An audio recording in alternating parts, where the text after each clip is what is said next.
ગોરવા પંચવટી સ્થિત અતિ પૌરાણિક અને વર્ષો જૂના શ્રી હનુમાનજી મહારાજના મંદિરને તોડવાની નોટિસ આપવાના વિરોધમાં મંદિર બચાવ સમિતિ તથા સ્થાનિક ભક્તો દ્વારા શ્રી હનુમાન ચાલીસાના પાઠ અને મહાઆરતી યોજીને સુપ્રીમ કોર્ટના આદેશનો વિરોધ કરવામાં આવ્યો।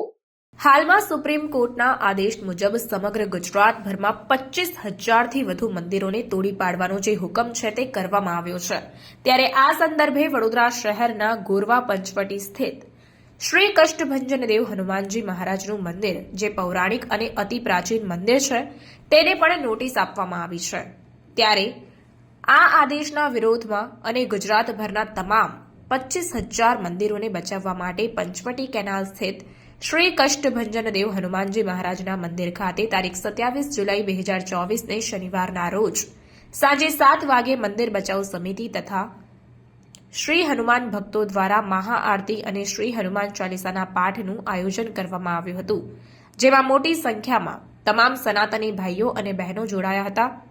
સાથે સાથે મહાઆરતી અને શ્રી હનુમાન ચાલીસાના પાઠ કરી સુપ્રીમ કોર્ટના આદેશનો વિરોધ કરવામાં આવ્યો હતો। વધુમાં મંદિર નહીં તોડવા માટેની જે માંગણી છે તે પણ ભક્તો દ્વારા કરવામાં આવી।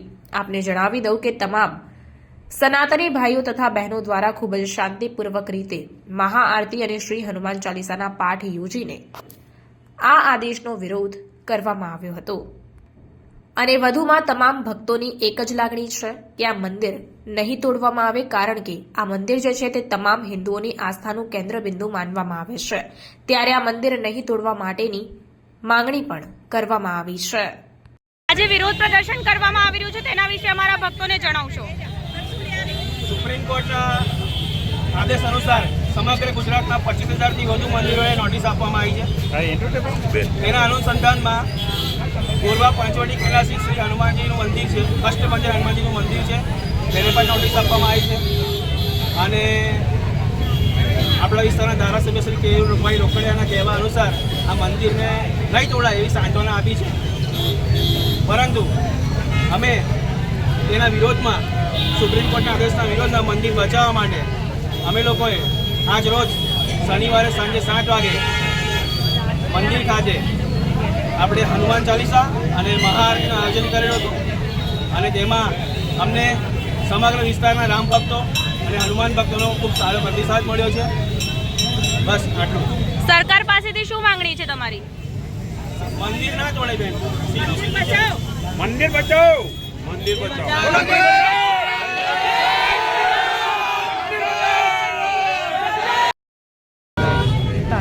ગોરવા પંચવટી વિસ્તારમાં હનુમાનજીનું મંદિર આવેલું છે અને આ મંદિર અંદાજિત 35 થી 40 વર્ષ જૂનું મંદિર છે અને વર્ષોથી આમાં મંદિરની સેવા કરીએ છીએ અને જ્યારે અમે નાના હતા 4 વર્ષના ત્યારે અમે આ મંદિરની સેવા કરીએ છીએ અને સરકાર પાસે અમારી માંગ છે કે આ મંદિર કદી બી ના તોડે અને ભાવિક ભક્તોની લાગણી ના તોડે।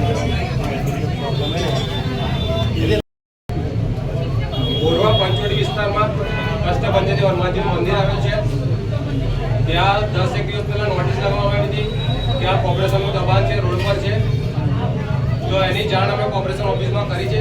કેવું રોકડિયા સરને હવે તેમને આશ્વાસન આપ્યું છે અમને કે મંદિર નહીં તૂટે। એમને આ ઉપલા અધિકારી જે નોટિસ મોકલી તેમને ફોન કર્યો છે। હવે એના પછી અમુક જગ્યાએ રાતોરાત મંદિર તૂટી ગયા છે। હવે પબ્લિક જે અંદર સેવામાં આવી રહી છે, હવે એમનો વિરોધ પ્રદર્શન હતું કે આ રાતોરાત અહીં તોડી નાખે તો કરવું છું। હવે કેવું રોકડિયા સાહેબે આશ્વાસન આપ્યું છે કે કંઈ થાય ને એવું। હવે એની માટે આજે પબ્લિકે વિરોધ પ્રદર્શન કર્યું હતું। ગોરવા પંચવટી હનુમાનજી મંદિર છે અને વર્ષો જૂનું મંદિર છે અને કોઈને અડચણરૂપ ને લાખો શ્રદ્ધાળુ જો કે આવી રહ્યા છે।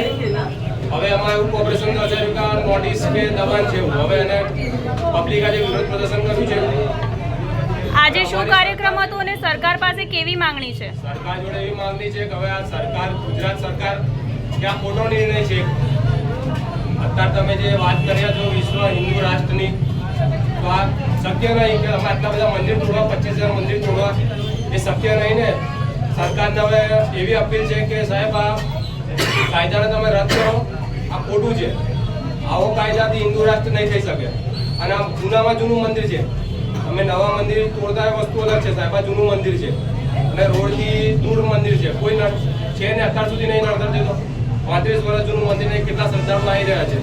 એટલે સરકારને અમારી એવી અપીલ છે કે સર આ તમે જે કાયદા લાવો છો એ કાયદાને થોડું ધ્યાનમાં રાખો. તમે સર્વે કરો પછી તો પણ આ જૂનું મંદિર એટલે અમારી નમ્ર વિનંતી સરકારને કે આવું ના, આ કાયદા ના લાવશો. આવા 25,000 મંદિર એટલે હિન્દુ રાષ્ટ્ર તૂટી જશે પછી.